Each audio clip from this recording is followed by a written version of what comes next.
August 28 വേദപാരംഗതനായ വിശുദ്ധ അഗസ്തീനോസ്.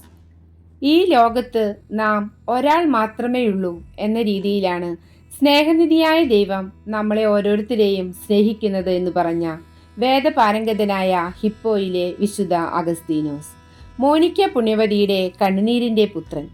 ദൈവത്തിൽ വിശ്രമിക്കുന്നതുവരെ എൻ്റെ ഹൃദയം അസ്വസ്ഥമായിരിക്കുമെന്ന് പറഞ്ഞ വിശുദ്ധ അഗസ്തീനോസ് 354 നവംബർ 13 ഉത്തരാഫ്രിക്കയിലെ തഗാസ്തയിലാണ് ജനിച്ചത്.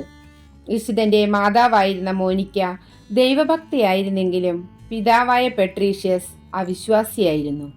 നല്ല രീതിയിലുള്ള ക്രിസ്തീയ വിദ്യാഭ്യാസം ലഭിച്ചിരുന്നെങ്കിലും കാർത്തേജിൽ നിയമവിദ്യാർത്ഥിയായിരിക്കെ മനിക്കേയവാദത്തിൽ ആകൃഷ്ടനായ വിശുദ്ധ അഗസ്തീനോസ് കുത്തഴിഞ്ഞ ജീവിതത്തിലേക്ക് വഴുതി വീണു.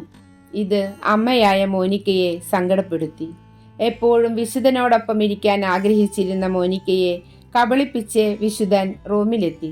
മോനിക്ക അവനെ പിന്തുടർന്നു. മകനെ ഓർത്ത് കരയുവാനും പ്രാർത്ഥിക്കുവാനും മാത്രമേ ആ അമ്മയ്ക്ക് കഴിയുമായിരുന്നുള്ളൂ. മിലാനിൽ വെച്ചാണ് വിശുദ്ധന്റെ മാനസാന്തരം ആരംഭിക്കുന്നത്.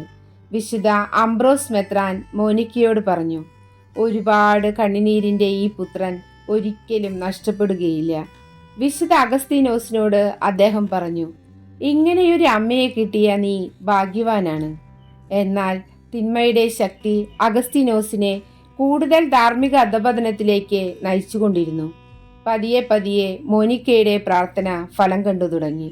സുഖലോലുപമായ ജീവിതത്തിന്റെ ശൂന്യത വിശുദ്ധൻ മനസ്സിലാക്കി തുടങ്ങി. ഒരിക്കൽ ഒരു കുഞ്ഞു പറയുന്നത് പോലെ വിശുദ്ധ അഗസ്തീനോസ് കേൾക്കാനിടയായി. എടുത്തു വായിക്കുക റോമാക്കാരുടെ ലേഖനം 13 അധ്യായം 14 വാക്യം. ആ ശിശു ഉണ്ണീശു ആണെന്നാണ് കരുതപ്പെടുന്നത്. ദൈവത്തിൽ വിശ്രമിക്കാത്തിടത്തോളം കാലം നിന്റെ ഹൃദയം അസ്വസ്ഥമായിരിക്കും.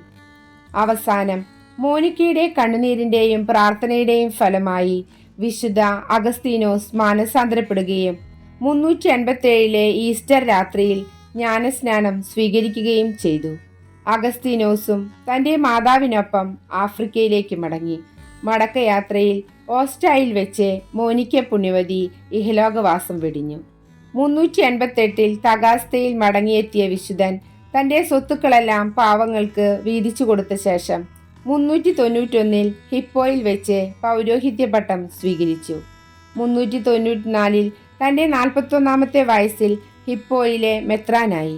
ദൈവശാസ്ത്രജ്ഞനായിരുന്ന വിശുദ്ധൻ ത്രിത്വേക ദൈവം, പുണ്യം, സഭ എന്നിവയെക്കുറിച്ചുള്ള സിദ്ധാന്തങ്ങളിൽ പ്രഗത്ഭനായിരുന്നു. വിശുദ്ധന്റെ രചനകളിൽ ഏറ്റവും കൂടുതലായി അറിയപ്പെടുന്ന കൺഫെഷൻസ് എന്ന കൃതിയിൽ ജീവിതത്തെക്കുറിച്ചുള്ള അദ്ദേഹത്തിന്റെ വിവരണങ്ങളുണ്ട്.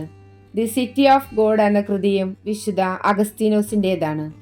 മതവിരുദ്ധവാദങ്ങൾക്കെതിരെ പോരാടിയ വിശുദ്ധന്റെ ഏറ്റവും വലിയ വിജയം ദൈവകൃപയുടെ ആവശ്യകതയെ നിഷേധിക്കുന്ന പെലാജിയൂസിനെതിരായി നേടിയതായിരുന്നു. ഈ വിജയം കൃപയുടെ പാരംഗതൻ എന്ന വിശേഷണം അദ്ദേഹത്തിന് നേടിക്കൊടുത്തു.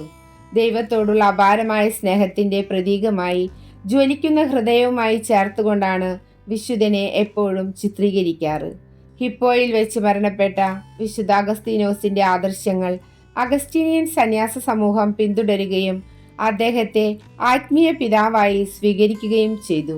മദ്യപാനത്തിൽ നിന്ന് മോചനം നേടാൻ ആഗ്രഹിക്കുന്നവരുടെയും ദൈവശാസ്ത്രജ്ഞന്മാരുടെയും മധ്യസ്ഥനായി അറിയപ്പെടുന്ന വിശുദ്ധ അഗസ്തീനോസെ, ദുശ്ശീലങ്ങളിൽ നിന്നും പിന്തിരിയുവാൻ പാപികളായ ഞങ്ങൾക്ക് വേണ്ടി മധ്യസ്ഥം അപേക്ഷിക്കണമേ.